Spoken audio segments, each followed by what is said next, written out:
tuning in to the online broadcast network, AfterBuzz TV. Over 20 million weekly downloads in over 150 countries, and your number one source for after-show entertainment.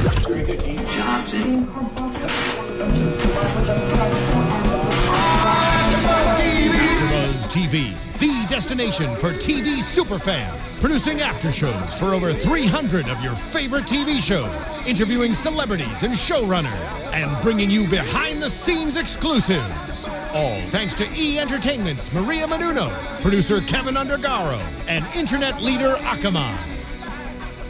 Now, let the buzz begin!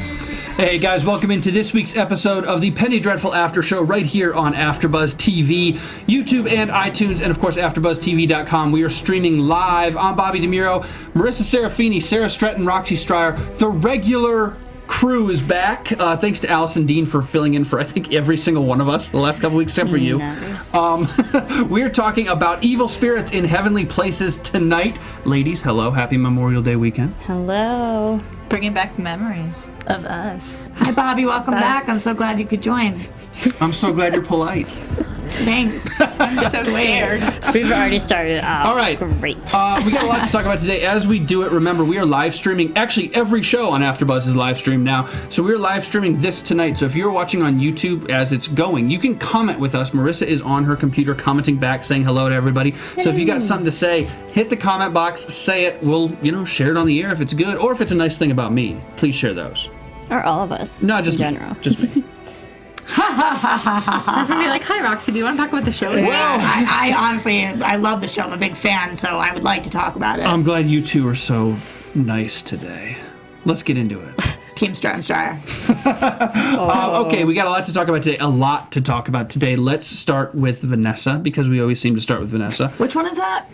She's like one of the main characters. She's got brown hair. Oh, okay, I got it. So she didn't cut her hair off and dye it blonde. She's not that girl. She's Not the other that girl. Yeah, she's the other girl. Oh, the normal one. She's the normal one. Yeah, that's what we call her, definitely. Okay, so let's talk about these nightcomers, witches, whatever, moving through walls, doing all these things. What do we make of Vanessa right now? They're coming for her. We know Madame Kali's people are coming for Vanessa. Evelyn Poole's people are coming for her. I just kind of wanted to start at the top with Vanessa, where she's telling the story to what we thought was Ethan, and then we, I guess, pan out, and she's talking to Sembene, she's talking to Malcolm, she's talking to Ethan. The story that we heard last week, she had told nobody, and now she told everybody about the nightcomers. Well, I think it's good that she told everyone, so now everyone knows is cut up to speed and is now on her side, protecting her. That didn't flip me out at all. No. What happened? She was talking to Ethan, then was Ethan like, yo, buddies, come in here? Or it seemed there was a line put in there that Vanessa said more that was quote unquote, or she said that Ethan had advised her telling the rest of them. Got it. So I took it as she told Ethan, and Ethan was like, and then Vanessa, he said, you need to tell everybody. The person who I found it most interesting that was hearing this information was actually Mr. Lyle. Because we know that he has a connection to Mrs. Poole and the witches. But my question was, how much did he actually know about them? Like, what did he know the extent of their powers, or how old they were, or how long they've been at this was doing? Like, how much information does he have privy to? And is the information that he just heard from Vanessa going to sway his loyalties at all? Mm-hmm. Would we assume the information that he just heard is the exact same story we heard last week, or do we think only Ethan knows the complete details and they just know a summary? I would assume I think the whole everything. story. Okay. Yeah. But also, it's also with, like, what Lyle now knows about Vanessa and how she's connected to these witches. He can also relay that back to the actual witches themselves. This is how much Vanessa knows. This is what she doesn't know. So this is also a way to attack her in some way to sneak up on her because she doesn't know X, Y, and Z. Also the book, if she had mentioned this book, if Lyle knows that, what side he uses this for. He's obviously knows a lot about ancient history. And this book, I feel like to someone like that would be very important. Right. The thing that was interesting to me, though, in the story we heard, we actually got to hear the cut wife say Lucifer did not fall alone. But I guess in the story that they heard, they didn't hear that part because she later on announces that in the episode. So I am still hesitant to believe that she has completely exposed the entire story to them. Only because she hasn't in the past, too, right? She has a track record of holding things back. Absolutely. They all kind of do. Right. So I don't think that they know everything that we know, which makes us, as we call in Boston, wicked smart.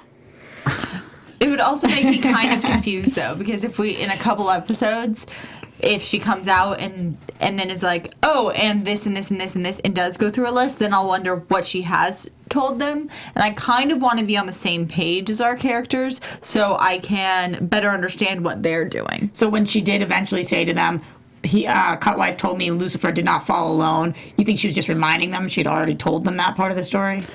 Or something along those lines. I think that I'm guessing she probably went through at least the big details. I'm going to assume they know all the main events. Maybe not like her last words or... Including the box? I think it would be major events. So the witches came, that stuff about Cutwife, Joan, about how Vanessa learned about her relationship with the language, those the outline parts of everything. Yeah. It's weird that she's not telling everybody from the simplest, most human sense, in that she's now having them be a part of her problem, right? I mean, they're coming after her. Kali told Hecate in a meeting today, I don't care what you do with the others. Vanessa's the one that I want, which to me means, well, the others are going to die, right? I mean, there's not... So she has all these, people and whatever Ethan is. She has all these people around her who are kind of at her mercy. Yes. Also, whatever Sembene is. Exactly that's what true. I was thinking. Yeah. That's exactly what I was thinking. But we'll see. We debate 100%. that. But she's got all these people around her at her mercy. And as far as they know, Ferdinand Lyle is not a double agent. They don't know that he's doing whatever with Kali. So it would seem to me that Vanessa, as caring as she can be at times and as human as she can be at times, why would you not tell them everything you know, because their lives are at stake and they're helping you? I would add to that as another thing she's also, in my opinion, not helping them with, is as they're dissecting this puzzle, they ask her for her information, and we know that she is a very experienced woman who has a connection to this language. I don't understand why she's not looking into the words, why she's not helping solve the puzzle. Right. And also, well, she does say here and there, and even in the first episode when we were introduced to the demon language, Verbis Diablos, that it's an old dead language to her. It came instinctively, so it's not something that she knows by heart. But it is something she practiced learning when she was with the Cutwife. Right. Do you think it was, do you think it was more written or language just passed down by word? Because every time she was with Cutwife speaking the language, it was all verbal. There was nothing written. I think that there is some stuff written, which is what Lyle was referring to in the box. It's the Arabic, Latin, and I think Verbis Diablo. So I'm not saying everything's written. I think it's mostly verbal, but it has been written before. My question would be, when we look at Ethan, he was so quick to realize that Hecate was not what she said she was. How is he being so blindsided by Lyle? He has this incredible sense of smell. He's our wolf. And he just seems to read people well. Vanessa does also. A lot of these characters read people. Nobody's questioning Lyle?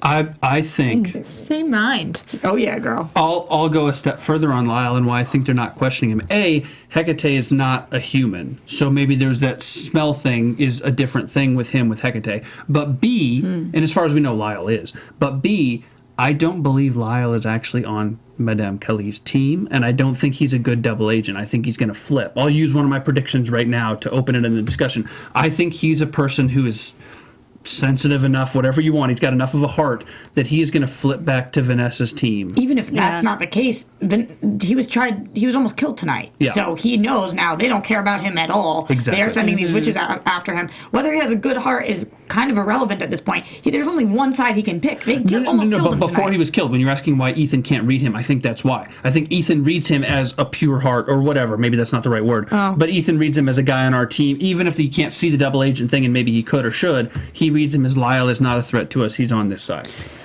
And I would also just point out that on top of the fact that he almost got killed, he did try and defend himself against them with their cross, with some sort of Latin prayer or whatnot, which would, if I was on the witches team, make me be like, we can't trust him anymore. We need to expose him or destroy him. So I definitely think unless he can come to the witches with some sort of apologetic gift for them. Concrete, more than apology. It's got to be something concrete. Somebody's or head. just something more on he the has team. to be on this team. Vanessa. Or Vanessa's weakness. Yeah. Or some way to bring them Vanessa. down. Because they don't respect him, and they said as much in a scene without him. Hecate and Lyle, or Hecate and Khaleesi said as much without him. I had a really, really big issue with that scene. I was confused. When I made us rewind it because I don't understand. Hecate comes to Madame and she says, whatever, she hisses at her after all of that. Beforehand, they were talking about the fact that she couldn't get Ethan to believe her. Then she hisses. Then Madame comes back at her and says, you overstepped. And she says, I don't trust that Lyle guy. We weren't even talking about him. What? That was the weirdest placement. Yeah, I think it was more so that Hecate or Evelyn was telling Hecate, I'm not trusting you right now because you've let me down. And then I think that was just more so the same similarities between Lyle's like, I don't trust Lyle either, and I'm not really trusting you because you just failed me. I felt like it was like, you're mad at me, let me kind of diverge this onto something, or make you mad at somebody else. It was weird. The placement was weird. Sarah said this to try to make me feel better. I think maybe they cut something. Maybe there was a scene cut or a line cut, because I thought that this was the weirdest placement. We weren't talking about that. I thought it was a little off. I think that I do think maybe they could align. I think overall we're supposed to get from this scene is that it's their strategy, that they're not connected. At the end when she pulls away and when Mrs. Poole goes out of the room, Hecate is left standing in the middle of the fireplace in a wide frame, kind of looking more triumphant instead of defeated. And to me it raised the question of the chain of command, if she could ever use, that was the hiss to incite to me that they do have differences in opinion, and that could incite further, action or confrontation between the two of them. Did you find that to be opinion? Because to me, when she hissed, it was like a visceral reaction, and I didn't know whether that was the devil going directly through her or whether that was opinion-based, or what exactly was that snake-like thing. I also felt it was a visceral reaction. And I thought it indicates to us what we kind of already know about Hecate, that there's never any, good versus evil, just two adversaries here. There's always little sub-adversaries within, and Hecate versus Madame Kali is going to be a sub-story, I'm sure. Right. Where they're going to fight for power or legitimacy, or you're going to see the witches spin off of Madame Kali, or whatever that means. That her trying to usurp Madame Kali's plan and saying, look, I don't trust Ferdinand Lyle, is not her talking about Ferdinand Lyle as much as it's her saying, I'm not buying your plan. I'm not buying you. And I don't trust anybody. Yeah. And you may be my daughter, but I still don't trust you either. You can criticize me, Madame, for me screwing up or whatever, but this is actually, I'm carrying out your orders. It doesn't work. I don't trust you. And Lyle was just maybe the name that she used. See, I feel like she, at this point, really does trust her mother and is following her and didn't mean to hiss at her. I think she was embarrassed and regretful immediately. But I like where you're going with it in the future. I could see that kind of confrontation. It will be interesting because as of now, I'm thinking of them as one entity, and they're not. They're two separate entities. Yeah. I just want to throw this out there, so I want to see if we're on the same page. Because we're talking just about, a lot of words get thrown around this between the witches. Sister, daughter, their actual relationship to one another. Mm-hmm. Is it that they're all sisters as soon as they join the Coven together, and then they refer to daughter as more of like a station than a direct bloodline? Talking to people who do Salem, no, that's kind of the impression that I get too. That this is a eternal bond. This isn't something. Mm-hmm. Oh, we're going to join a sorority and be in it for the rest of our lives. This is eternal down the road. They become.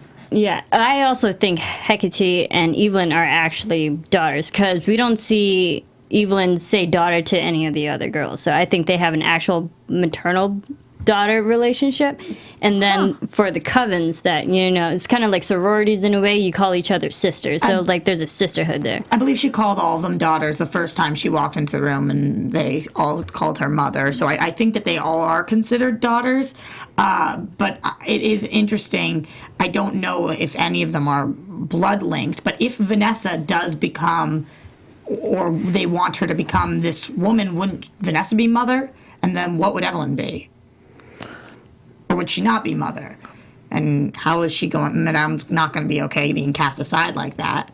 What would the chain of command be? It's always is funny to me that it's kind of their main mission. It's always these women, whether it is Evelyn Poole or whether it's these other witches, it's these women trying to get what we're taking to be the wife/mate of the devil. But they seem to love the devil and want to be his servants in any means, shape, or form. And they just seek his approval rather than his courtship. Which makes me wonder, at some point, one of them has to be interested in him. That's just how women work. I know that sounds so basic, but at some point, whether it is Evelyn or one of the daughters, somebody's going to be jealous of Vanessa's place in this. Wouldn't they all want to be the devil's wife? Unless it's a bigger prophecy, because we did get that this message was something about the future, and we do need to know that maybe in the devil taking a wife, it brings on greater prosperity for all of these people who worship him. Like maybe it is letting the devil to, if he gets his wife, he'll be able to arise and have a more prominent role in the physical world. And these people will be rewarded as such. Makes sense. Something like those lines. Interesting. Okay. We haven't gotten that far in the series, and I mean, we only have a couple episodes left. Yeah. We're about halfway now. I think we have 5 left for I the think season. so. Yeah. I'm not sure. Interesting. The witch thing is kind of we've seen it for a few episodes now, but it's a little bit of a left turn from certainly where we were in season 1. So it'll be interesting to see how they, I guess, flesh out those rules. My issue with this show and any supernatural show, in a way, is I hope that there are enough human characters that remain. Because when you take too many supernatural characters, Ethan's, Vanessa's, whatever she's got going on, the witches, Sembene, whoever, We gotta learn more about him. everybody becomes kind of supernatural, and we need more Victors. We need more Ferdinand Lyles, who appears to be just a mortal human. Have Sir Malcolm. We do have Sir Malcolm. We need him. We need people like that, and we can't have too many supernatural people be added to this, because when you have too much supernatural, you lose the rules. You lose the rules of the natural world, and you can almost write whatever you want. It gets dangerous. Do you consider, I guess we should call him Mr. Clyde now? Mr. Clare. Claire. Oh, that's what I meant to say. Thank you. And Brona, or Lily. I don't know what to call these people. That's tough. That's a good question. Do you consider them Brona/Lily. Thank you. Do you consider them... By just the definition of Undead. supernatural, absolutely, Yeah. they're undead. Although they have more They're human abnormal. traits than a lot of the humans on the show. Right. They're certainly more human at times than Vanessa. Going back to our gang for a second, though, because before we go off this, I wanted to talk more about the puzzle that we're solving. Yeah. Do we think that this is legitimately the autobiographical story of the devil? Do we think that the witches have set this up some way and that Lyle is a part of that? What is true and what is false right now in terms of the puzzle? See, and this is what also made me think, it's like, okay, we hear it is the autobiography of the devil, but I don't think it's the devil himself. I think it was the other angels that fell with him who are writing the story. Right, because they about say, the devil. They say us, so it has Yeah, to be some of the fallen people. To answer your question over what I think is true, I think the whole story that they are reading on that table as of now is true. Because of the line we heard last episode, I think it was, that she wants Vanessa to follow the breadcrumbs. Right. So I do believe in that. I need some truth in this story, because I don't want to be. I think we get fooled a lot, and I need something to connect to, and I like this line of truth. So we would have to assume that eventually this story will lead Vanessa to the devil? Or needing more answers, or the final piece, or If they have this story in play, then why, at the end of this, before they've solved the puzzle, do the witches come to kill everybody? I don't think they came to kill everybody. I think they came to grab her hair. Yeah. Yes, I think that too, but maybe at everybody's expense. Like we talked about earlier, she said, I don't care what happens with them. If she wants Vanessa to solve this puzzle, she should care what happens with her gang right now because they are going to solve the puzzle. Apparently Vanessa isn't much of a puzzle solver. Well, the thing is, was the puzzle completed tonight? No. No. And the other thing is, I don't think they got what they came for without anyone making a strong enough stance that they needed to kill them. No one, I think that if they couldn't get the hair from Vanessa, like if someone had gone in and tried to stand in the way of that, or gotten between them and Vanessa's hair, then they would have killed them. But they got what they needed without anyone really, really stopping them. We got a tweet, I don't remember from who, but saying, why didn't the witches just take the brush? Why'd they have to just pull the hair? Amen, I don't know. It's way more gruesome to pull it off her head. Just take the hairbrush and run. Also, if they can make themselves chameleons all the time, I feel like they could have accomplished a lot more by now. Yeah. I gotta say that's my problem number 2 with the episode. And also, Bobby and I, we watched together because we also talked about, we saw the open window and how they entered and then how they left through the door. But we saw from last episode, even when Vanessa was learning all the witchcraft and whatnot, that house that she was in, that was secluded, was protected by witches. Like, no evil spirits could come through that, only humans. Why can't Vanessa do the same thing with that house? That's Why what put Sarah was protection asking spells last week. on it? Right. Yeah. I don't think she knows how yet. I think that she might be able to, if she goes back to the old house, take the stones that we're protecting or whatnot. I don't think she knows how. She should learn. My problem wasn't necessarily with the fact that they came in. I found it visually not aesthetically pleasing, honestly. It looked like a comic book series to me with these people, the outline of them. When they finally were what we've seen them as in the past, naked and all of that, I thought that it looked great. But when we just saw them kind of their outline on the wall, that was my first visual choice on this show that I haven't liked, because I think this show is beautiful. For something about it, I just didn't like it. You didn't like the sex scene last season. Which sex scene? With Dorian and Vanessa when the faces She's meshed talking about together. the- But you said that wasn't yeah. aesthetically pleasing last year. That's so. actually true. When they go, she went in This is your slow motion. Yeah. This is your second time you didn't like it aesthetically. Yeah, good point. Wow, way to remember that. No, honestly, I usually love it. I didn't like that choice, and I didn't like this choice. I think it was more so just we heard the line, they're chameleons and leaves. So I think it was just really the physical, literal, visual translation of them being chameleons. I wasn't thrown off by what it looked like. I understand the purpose of it. My question was more of like, why have we not seen this in play earlier? Like when they attacked the carriage out of nowhere.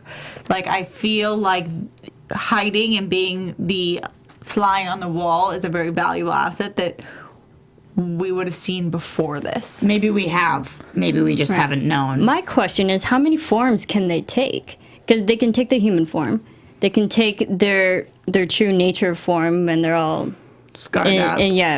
with their markings, and then they can be chameleons. So how many other forms can they take? If you can be chameleons, couldn't you take any form? That's exactly Yeah. what I was going to say. So they could be anything. I'll pile on with you guys. My question with this specific scene was Ethan, who can trust his senses so well with Hecate at the coffee shop or wherever, and has these other kind of extrasensory things at points. He stops twice in that hallway and keeps moving. Do you remember that? Mm-hmm. And the second time he did it, we were like, dude, trust your gut. Yeah. Just trust your gut. But then she came from behind him. Exactly. And so it was like, wait a second, how good are his senses? Maybe there's different powers going on. And I respect he's not going to get it right every time, but it was like, this guy should have, the first time he stopped, he should have immediately, on the level of awareness that he's on and alertness that he's on, he should have been like, something's weird, Something's here. wrong. Vanessa, you could feel, sensed it too. Well, that's when I wanted him to, even if he didn't know what was going on, just yell up, Vanessa, you okay? Checking in. Yeah. Like that. That's when you need the intercom or whatnot. Okay? Or just never leave her alone again. I mean, that's, Yeah, I know that sounds seriously. weird, but, you know, She should have an escort to the bedroom. now it's a moot point because they got her hair. And Sembene was watching her earlier. Sembene, where are you watching now? Apparently you're watching Right. Ethan. What a deck that was, by the way. He should honestly play tackle. That was really, That was amazing. It's like, came go from Sembene. Yeah, he's a lion. I'm really glad he didn't die. I was convinced he was going to die this episode. Because he had so many lines. Exactly. He kept talking. He revealed a little bit of his past. They were cutting this beautiful cake that he made. I was just like, he's going to die. He's going to die over cake. Quite a loss. I hope not. I love his character. I know nothing about him. I love him. We need to learn a little bit more about him. More. Yeah. I'm ready. Yeah. After a season and a half, I'm ready. Do you think that comes from the fans? I feel like people have become more and more on board with him. And I feel like it was like okay, maybe we should give him more storyline because people like him so much. I think he's a character that he's so mysterious now. We'll learn all about him when absolutely needed. I think that writers do that all the time, and I think they should. Fans speak up. They keep characters longer all of the time. So honestly, maybe. I think they probably had a bigger plan from him from the start because he has been so mysterious, and he is part of our gang, and he's the only one part of our gang that we don't know that much about. But maybe. I think, too, he's their wild card, and every show, I'm sure, is written differently, is set up differently, but who's to say that they don't have him there and say, if we keep Sembene around, and we show him just enough, and we pique your curiosity like what's happening to us, a season from now, 2 seasons from now, we can decide what we want to do with him. Maybe he's this double agent who's evil. Maybe he's the guy who's going to rescue everybody. Maybe we'll just decide we don't like him and we kill him off.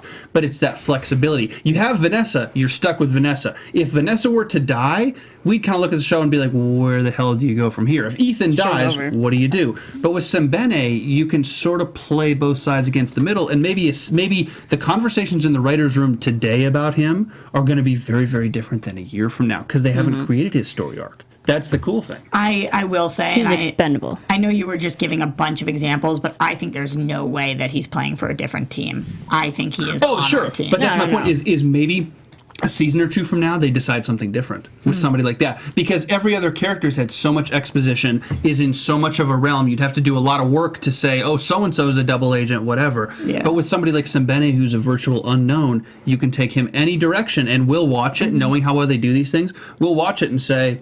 I buy it. I like it. I'm with it. Whatever the direction is. I think the thing with Sembene, because we know he has deep loyalty and connections to Sir Malcolm, I think he's a character who's just in way too deep. He knows so much information, he can't leave. Yeah. The one thing we kind of know about him from last season, when he has that conversation with Ethan in the hallway, Ethan says, Sir Malcolm saved your life, didn't he? You owe him your life. And Sembene doesn't confirm nor deny it, but that's what our assumption is at this point. We would have to assume somewhere in Africa, his life was saved.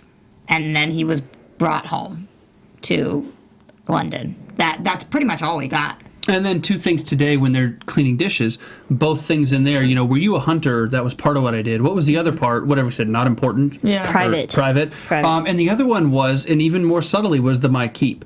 When Ethan was washing his dish, he said, I got to earn my keep. And somebody goes, that's my keep. Yeah. Implying almost not only, I'm trying to keep my job, but like he owed Malcolm. Yes, like and also don't take my spot. Yeah.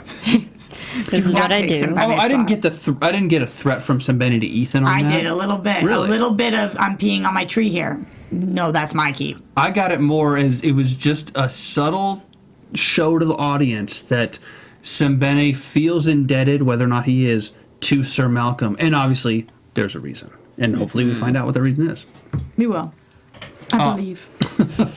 Let me see. Who do we want to move on to? Let's talk a little bit about Lily and Victor and the dress, because we've talked a little bit about Vanessa, obviously, and then Victor asking her, to come with him to an appointment. We find the appointment is a dress or dress shopping. What do we make of the Lily Victor thing, and how awkward is it that Victor wants Vanessa to meet Brona, to meet Lily, who Vanessa has already met? That's going to be an interesting thing. She is going to recognize her. 100%. I will going go to crazy fit. if she doesn't. If she goes and she doesn't, I will actually have a huge problem with this show. Remember the problem that I had last week about Vanessa not recognizing Madame? Well, if she does not recognize Brona, I'm drop mic, leave room kind of thing. We'll not be doing an after show that week. That's outrageous. Yes, she dyed her hair and she cut it off, and she walks a little differently.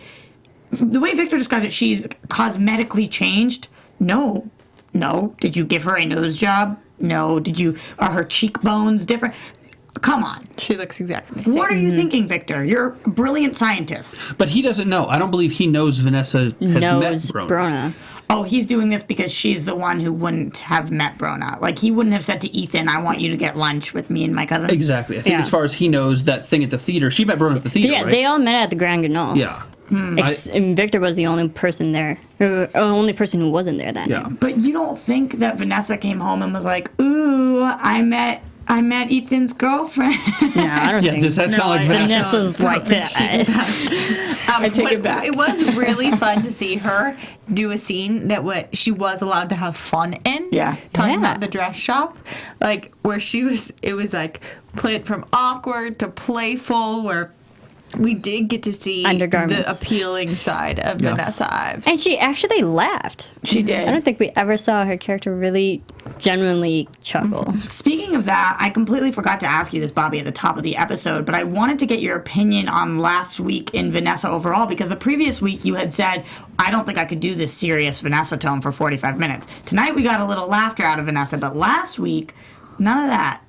I prefer the scene tonight. And we can't keep doing the scene tonight because that's not Vanessa and that's not the show. Right. But I think you need to let her do things like that and let Eva Green show her range, not from a career perspective or anything, but just because it keeps the show light for the same reason that you need mortal humans to keep the show grounded. Right. If you get on one formulaic path too much, it becomes a chore to watch it because you can predict it too easily.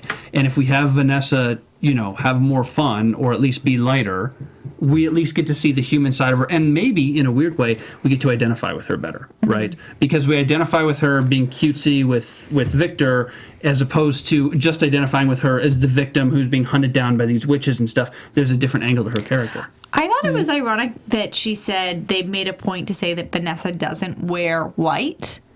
When I was like, we see Vanessa wear white all the time. I mean, it's normally when she has either just bathed or is about to go to sleep. Or is in her insane asylum Well, thing. she's somewhere. Vanessa's usually in the comforts of her own home. I don't think Victor, his character himself, has actually seen Vanessa in white. Yeah. Speaking about her character and things that I thought were odd is how little she believes she's the chosen person after we see the cut wife scene last week and then tonight we hear her blow up. Like, it's hard for me to think that I'm actually supposed to be this. I think in her bones she must know.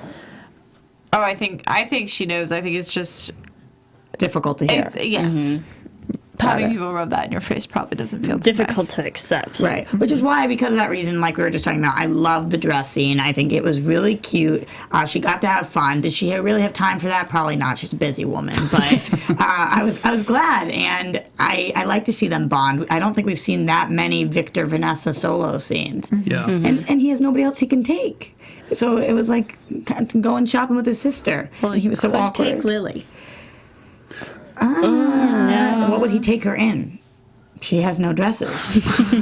What is the dynamic now between Victor and John Clare with the whole Lily thing? Because we've got Lavenia, who's had the scene with John Clare with Caliban today. What is the dynamic between them, and who is Victor preparing Lily for? Him or John Clare? Himself, not John Clare. But calling her his cousin outright in public now. Second cousin. Yeah. Not weird? Well, is this could be an ignorant question, but at this time, not legitimate to be with your cousins? Your second cousins? I don't. I feel like second cousins were almost slightly acceptable. More acceptable than like Angelique. Oh, yeah, for sure. So I think you could get away with it. Right. I don't think he's saying this is my sister. No, for sure. But just the relative idea in the big city, maybe in a rural area or with poorer people, but he's, a doctor. It's like. I guess in my opinion, I feel like there's a reason he's saying second cousin. It's to prepare us that it could be fine. Maybe. But I do think he is preparing her for him. That being said, like, he gets pride of calling her Lily Frankenstein. You sense that. I don't think he's doing it outright. I think it's just his actions are kind of getting away with him. I don't think, because he hasn't told Caliban, no, this woman is not for you. He still supports that meeting or the possibility, but he hasn't shut him out completely. He is he is making a very strategic play for her, and that he seems to tell her what she wants to hear.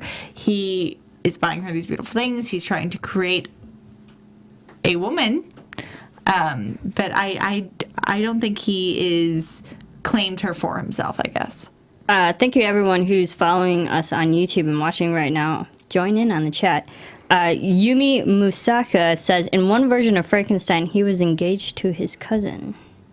So we're just trying to be honest to the story, maybe. So that might be just following canon. Which is fine. But I'm also interested in why, even in the canon. You know, what's the reason behind that? So very clearly right now, from Caliban's perspective, Frankenstein is currently working with Lily to make her an appropriate to society woman for Caliban. Caliban right now is not second guessing the motives. He is not on the same page we are. We are obviously privy to more information than he is. It's very clear that Victor has fallen in love with Lily. I think we can all agree with that. What Victor decides to do at this point is unclear, because he has said it's your cousin. He has also introduced Caliban and introduced Caliban as her ex. So it's not like he said, this is a friend of yours. He was not honest, but honest to Caliban's situation to Lily. Like, he made up the story Caliban wanted. And remember, when he cut her hair, she asked him, do I need to be in love with him? Should I be in love with him? Whatever she said, was I in love with him? And Victor was kind of like, that's for you to decide. He didn't say no. He didn't say stay away from that guy. I forbid it or whatever. He left it open. My disgusting problem is now, I really like Victor and Lily together. And I'm just going to say that. So, unfortunately, my back is against a wall at this point where I think that is wrong. And I think that for him to do that to Caliban is an issue. But I like their chemistry. And I love the corset scene. And it's creepy and the grossest kind of love. But I loved it. Well, then we've got something for you, and that's Lavenia.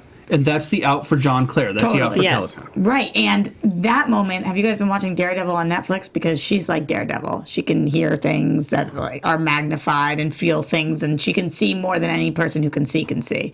And I'm loving her character. And what's crazy about her character and her character relative to John Clare is Caliban, John Clare, has struggled so much with appearance the whole time, been ashamed of everything, been literally in the shadows behind the stage, literally in the first season. And now, and I don't think we're there yet, but now I think he's gaining confidence very slowly.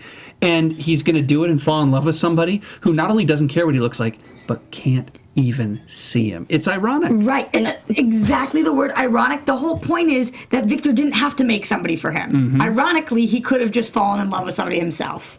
I think that's how it usually goes, though. And it's even more ironic that Caliban, the undead, unhuman, created whatever, is the one who can feel and fall, and Victor can't fall because Victor is hopeless for whatever reason you want to say, and he had to make the undead, unhuman for himself. That's irony number 2 in that one, and it's, embarrassing for Victor that he can't do it for himself, and Caliban, who's not even supposed to be here, is, it's naturally coming for him. See, and I'm going to say, though, I'm going to throw in there that, yes, I understand the irony of all of it. I guess I just am already off the back such a fan of Lavenia that I think she's too good for Caliban. Wow. Yeah. Are you talking about the Caliban that murdered Protheus, or are you talking about the Caliban that we are seeing current day? Or do you think they're the same Caliban? The Caliban that murdered has been a murderer. I'm talking about the Caliban who has forced his maker to create someone. I'm talking about the Caliban who I find to have anger management issues. And yes, he is a wonderful poet. We also see him, he's not good at interaction. If you looked at his last crush, when she didn't kiss him, he strangled her. Not a good day for him. He was learning the ropes of social interaction. Social interaction that always seems to lead to violence. He hasn't got the redeeming quality that he has always been his love of words. And to me, I already within the 3 scenes we've had with her really like Lavenia. She seems smart. She seems caring. She hears everything. She has these abilities, how she reads people's faces. Her outlook on life seems positive, and despite she seems to not have the best parents, they have seem to have evil motivations. Yeah, they go back and forth. So I really like her, and I want her to be with someone absolutely fantastic. And to me, Caliban isn't that yet. If she doesn't, Because of his past That's actions. an interesting read, really, honestly, on Caliban, on John Clare. if she doesn't even like wax figures screaming, then probably Caliban isn't the person for her. I understand what you're saying based on the way you see Caliban. I happen to think that Caliban was a newborn baby when we met him, and the first thing that happened when he was in this earth is that he was left alone and he was not being taught well, and he did some really bad things. Now I think he's growing up and we can hold him more responsible for his actions, and I think he is changing, and I do think he has the capability of being a really good guy, and I think Lavenia could help him be that guy, and I want to see that for Caliban. And I think we also have to think about what we're setting up, and I want to hit this before we move to our last topic because we're kind of running out of time, is the Putneys. We saw that scene, with the very quick scene with the Putneys tonight about the freak show, sticking them downstairs in the dungeon or whatever, and so we get an inclination of what is going to happen to Caliban. That face is going to make our fortune kind of stuff, and it's not good, and I knew we kind of thought it wasn't going to be good for a while, but now we're starting to see it, and Caliban is fast becoming, for some of us, not all of us, I think your read is really unique, but Caliban's fast becoming for some of us kind of a sympathetic guy. We like him more, this love thing, whatever, and now he's going to get taken advantage of. Yeah, he's going to be screwed over, and an exploitation of the horror of just the world that's going on in London, all the horror scenes, and then also using Caliban as the face of all that horror and sticking them in the cell and driving the audience to literally darkness. We don't know, though. Does We don't. Lavenia know that? We don't know that much about her. Maybe she knows exactly what's about to happen to Caliban. Maybe that's why when she goes to feel his face and she can feel his scars or whatnot, she knows exactly where he's going. And maybe her parents are just as prepared to use her as well, because they mentioned putting multiple people in the cellars, and was that just wax figures or not? Maybe they're including their own daughter. Right. In the spectacle. Would she know? Because You she's never know. blind. She wouldn't be able to see it anyways. She would be in darkness, though. I still like the Putneys. I don't know why. I know you do. It's kind of weird. It's almost as weird as me liking Victor and Lily, so I can't really I full find glass that houses. they're very vague and intriguing, though, because they're very business-oriented right now. You can see they're building another entrance just so they can have more traffic for their business, and then to drive their actual audience and people to a certain cell. So I think their motivations and methods are definitely unorthodox. Well, to say the least, considering the business they're in, too. Yeah. Last subject we want to hit real quick before we do news and predictions and all that good stuff is Dorian and Angelique. Not gossip or tennis, it's ping pong. Let's call it what it is, right? Roxy, the whole time, you just wanted to play. I'm really good at ping pong. Are you? Well, so is Angelique. Yeah. This was her paradise. How do you feel about the two of them making out in front of everybody at the ping pong thing? I loved it. I thought it was great. I think that's so Dorian's character. Yeah. He doesn't care what the world and society thinks of him. She kicked his butt. Go her. did. What's the? I mean, we could just kind of predict this one. What's the long play with Angelique? Where does she, fit in? I don't know, it was taking forever. Although it was a beautiful, beautiful setting and shot and how they painted, I thought it looked great. But oh my gosh, She's it's got to taking die, right? So long. I don't think there can be a long I don't know what play. her point is. Yeah. Because she's It's a asking weird B-story. She's asking all the same questions that the audience themselves are already asking. How old are you, Dorian? What's your motivation in life? And it's like, I'm older than I look. Could she somehow be somebody that we're not aware of yet, like in with the night crawlers or some nightcomers or something? Because otherwise, maybe it's just motivation for Dorian to do something because he gets upset because she dies, or I don't know. Right now, I can't be fully invested in their relationship because it's so separate from everything. And on top of that, sometimes I feel like she's just trying, their scenes are like almost just trying to force feed me themes where it's like, we aren't, it's not what we are, but who we like want to be or who we show ourselves. And I'm like, is that really your point? 'Cause Everyone's staring. You're like, I think we've gotten that.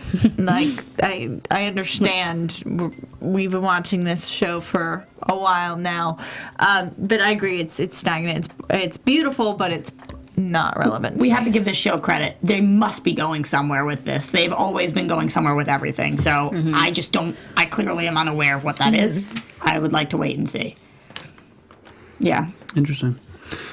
Well, Go ahead. You want to get to news and gossip, but I just really wanted to mention the investigation. Go for it. I just think Rusk is up to no good. I don't think he's a good guy. Really? Yeah, I think he's trying to get down to the bottom of something, but the way that he's talking to Roper, I think he's a bad dude. My thing is, if Russ does figure out everything that's going down, what is he going to do about it? Is his character strong enough to actually follow the actions? Like, I'm going to take so-and-so down. I'm going to take Ethan down. Is he strong and intimidating enough to do anything about it? Nope. No, you're Exactly. no threat to us. So that's why I don't like Rusk. It's like, okay, we get it. You're the human being trying to figure out what the audience already knows, but why are you still here? I don't know. Because you're not going to be successful in the end anyways. Yeah. Well, I guess you don't give him a little credit. At least he understands there's something Humans. superhuman going on, right? That was another part of the scenes We today. get it, but Magic. like, what is his character's end to? It's like, he's not going to do anything about it. But Or we he's- need him. I made this point earlier about having human stories. We need somebody like him to tie it to the human things, because the city of London thinks these murders are all human murders, right? It's a Jack the Ripper type thing, and that I think is a fun, an interesting story to bring along, even though we know that at least some of these murders are not. But also, when he goes to the crime scene, he's talking about this is a different type of murder. It's more surgical, but we, the audience, know it was the witches that did all this. Yeah. And so, yes, he voices the questions of everyone's like, okay, there are two different killings going on right now. But when he figures it out, it is that the actual witches, the witches are strong enough to just off him. Again, what's his point? I guess we'll see. Or save it for predictions. I got a good one. I just wrote one down. Good. Let's do news and gossip first, though. Marissa. AfterBuzz TV. All right, so our very own Reeve Carney, who plays Dorian Gray, our very own, because this is our show, Penny Dreadful. I like to consider it ours. He did a Q&A panel on Facebook this past week, and just a couple good questions from the audience that I will read out to you that I think were very interesting. Who is your favorite character on the show besides your own? And he says, that's a hard choice. I really love them all for different reasons, but initially, after reading the script, I was drawn to the role of Dr. Victor Frankenstein. I had even asked my agent if I could read for Frankenstein, and actually, Harry Treadaway had originally read for Dorian. So those two kind of... I'm very glad that they cast it the way they did. Yeah, me too. I agree. Then another question, which supernatural character would you like to appear in the show in future seasons? He says Jekyll and Hyde. I think that'd be cool. I said it the very first episode this season. I think so too. Bring in Jekyll and Hyde. I think that was on my mind too, which is why I called him Mr. Clyde. Yeah. And we have Poole, and we know Poole is a character in Jekyll and Hyde. What is your favorite line from your character from the episodes that have been aired? And he says, I think the most telling line is, I'll never say no. That's the truth. That is true. And then one last question. What is it that you love and despise the most about Dorian's personality? He says, I love his desire to challenge convention and to expand people's conscientiousness on some level. The things I despise have yet to be revealed and are mainly contained in the portrait, which we have yet to see. He says tonight, I'm older than I look. I'm older than I look, thanks to the portrait. We all know that. Yes. And then also iTunes shoutouts, of course. We got a couple good reviews. Kyle B2112 gave us 5 stars, said, great supplement to the show. For me, this podcast is mandatory listening, as they constantly bring up things I missed in the show. I doubt I would have kept watching without it. The hosts do their homework and provide thoughtful insights. Go Kyle. Get it, Kyle. There we go. There we go. Do we have any other names we can chant real quick? She'll do the Go Kyle to the next person. All right, and then Gravitation24 says 5 stars. Baddest chicks on iTunes, because last week we did an all chicks panel. Excuse me. Hello, Boom. Gravitation. Great Gravitation. recaps. Gravitation. Great recaps. Shout out to the Jesse Spanner lookalike, which is, as you know, Saved by the Bell, played by Elizabeth Berkley. Oh, that's why that came up earlier. Yeah. Yes. Yes. Oh. Predictions? Predictions. We got some good ones. And now, your AfterBuzz TV How do you know? prediction. I have good ones. Let me rephrase. I've got some. Okay, why don't you start us off then? Okay, let's talk about Detective Rusk. How did we meet Madame Kali, you guys? In a seance. That's exactly right. Detective Rusk is looking at magic and supernatural stuff to solve his murders. He is going to go to her. He's going to look for psychic help or whatever, a seance to bring forward the killer, and he is going to get weaved into this story in that way. He's gonna get offed. That was very good. He might, but he's going to Kali for help. And he's going to join see with the that. devil. I'm telling you, he's not good. I could see that. I could see that. That your only prediction? The other one I'll say, and this is more of just a trait than a prediction, and we kind of talked about it. I think Ferdinand is too pure to stick with Madame Kali. He almost got killed, Roxy. I think you said it tonight anyways, and he'll learn. But he is too pure, and Madame Kali's people don't appreciate him and are kind of outwardly disrespectful or dismissive to him, while certainly behind his back being disrespectful. And I think he feels like he's part of the team over at Sir Malcolm's house. And I don't know if he'll eventually come clean with the Madame Kali thing with them, or if he'll just try to help them and hurt Kali. But I think Ferdinand is less of a double agent than we thought maybe a couple episodes ago. His risk of coming clean still remains the fact that they have these pictures, correct? Yes. So that has not changed. Not as far as I know, but maybe those pictures don't matter to him as much as His he life thought they at the end of did. the Or world. yeah. Absolutely. I agree. All right.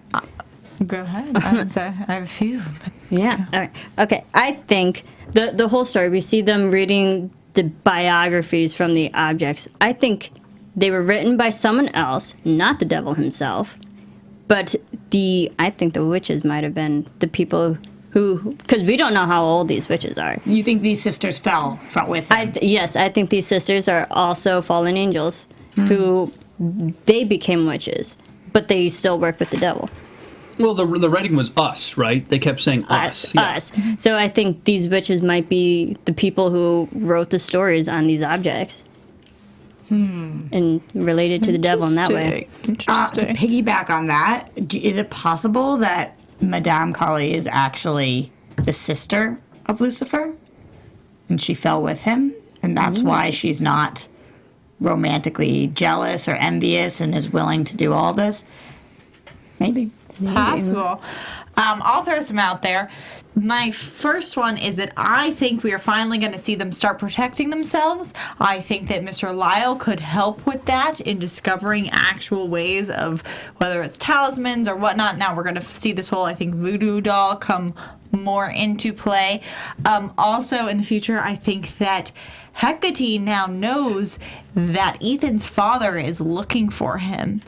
And that could always be another strategy for them to get him out of the way. That scene she just must have been like, huh? I'm like, your father what? That's what I did. That's exactly how I did it. And I was like, oh, now, okay, I get it. Yeah. He's cold, bro. Yeah. So I think that could come in. Also wanted to throw out there that just to point out that Caliban said his eyes were not beautiful to Lavenia, which is the exact compliment he got from Vanessa, that he did have beautiful eyes. Right. They're yellow. So we're going to see all these merge again. And Roxy, on to you. I think that tonight we saw Ethan almost go into the wax museum, and I think that it's going to be a really big part of this show. I think we're going to find out about a lot of Ethan's crimes via the wax museum and seeing different things, and maybe even like the train situation. Ethan walking in, he has these blackouts, he sees these different crimes, he wonders which he's done and which he hasn't participated in. So I think that will be a nice device of showing us what's going on around the city. Do you think that's how Russ will also find out? I think Russ will find out a lot of things through the wax museum. I wonder how the Putneys get their information so quickly, because it seemed like Ethan tore apart that beer hall or wherever he was, and they knew the next frickin' day. Yeah. It's not the papers. Well, we did see Mr. Putney. He was like, I only got this out of the paper when he was building the massacre. That's what I'm saying. It can't be the papers. It's not the papers. He's not getting the information that quick and making these wax figures. He knows more. He actually goes to the scenes. Interesting. I like it. All right. That's it for us this week. Guys, if you remember, if you haven't already, hit subscribe on iTunes and or YouTube. If you're watching, we appreciate all the comments in the live stream. You can comment all week. We check those all the time. And you can also tweet us if you have anything to say about Penny Dreadful. So, Roxy, let's start with you. Where can they find you? Twitter, Instagram, whatever. You can find me everywhere at Roxy Striar. You can also find Sara Stretton at Roxy Striar. I don't even need to say that anymore. You guys do it anyway, which is great. I try to send her screenshots. She does. She sends me screenshots. She gets your guys' messages. It's fantastic. Yeah. Also, you guys are the best. At Roxy Striar. Marissa. You can follow me on Twitter at Serafini TV. And I'm on Twitter at Bobby DeMuro. We will see you guys next Sunday night for another episode of Penny Dreadful. Thank you so much for joining us. Good night. From executive producers Maria Menounos, Kevin Undergaro, Phil Svitek, and the entire AfterBuzz TV staff, we would like to thank you for listening to the AfterBuzz TV network. To watch or listen to other after shows and post comments or questions, be sure to visit AfterBuzzTV.com. I'm Sir Richard Wentworth, and this has been a presentation of AfterBuzz TV. Buzz you later. The views expressed herein are those of the hosts only and do not necessarily reflect the views of AfterBuzz TV or its owners or principals.